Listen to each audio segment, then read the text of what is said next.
तो राजस्थान सहित देश भर में दीपावली के त्यौहार पर जमकर आतिशबाजियां हुई हैं।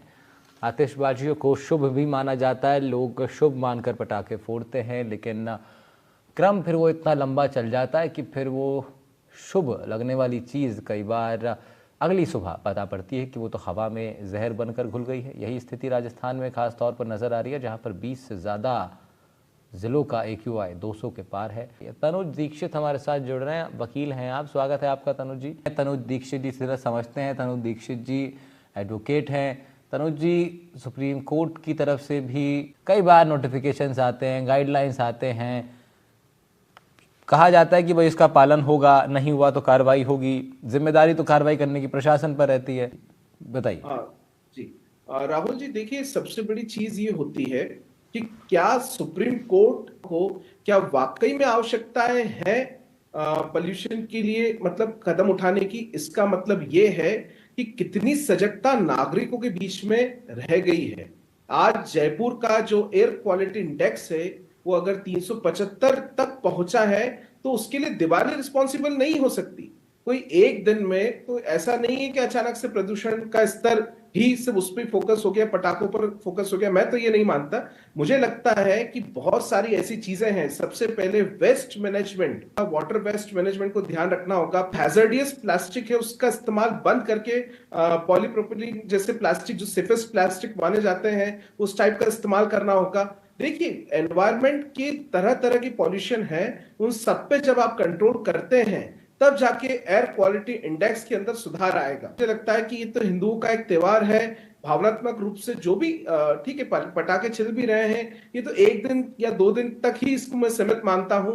लेकिन बचे 363 दिन, 360 डेज जो है, क्या नागरिक, सरकारें, प्रशासन उस तरीके से सजग है प्रदूषण के लिए, एयर क्वालिटी इंडेक्स के सुधार के लिए? तो ये एक बहुत बड़ी रिस्पॉन्सिबिलिटी है सभी की, समाज की, नागरिकों की, जनता की, और यहां तक कि जो प्रशासन है उनकी भी, कि वो इस तरीके की सभी गतिविधियों को रोजाना और निरंतर रूप से चलाए।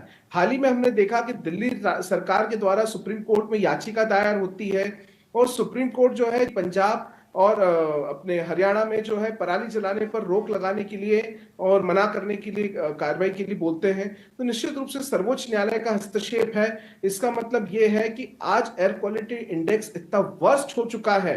हर साल the centre for health and environment की एक रिपोर्ट है 2015 की। उस रिपोर्ट में यह बताया था कि 10 से 30 हजार लोग फेफड़े की बीमारी से हर साल मृत्यु होती है। ये 2015 की रिपोर्ट की बात कर रहा हूं। आज 9 साल बाद भी हम किस स्थिति पे हैं, ये वाकई चिंतनीय विषय है।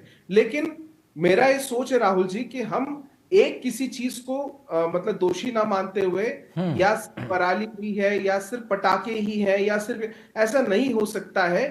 वातावरण प्रदूषित होने के कई सारे कारण, छोटे सभी कारणों पर जी कारण तमाम है, और उसमें से इन दिनों में एक मेन कारण पराली और पटाखे हो जाते हैं। लेकिन जैसे तनुज जी ने कहा था ना, इसमें समग्र चिंतन और समग्र हमारा जो विकास है उसकी जो अवधारणा है वो बनानी पड़ेगी।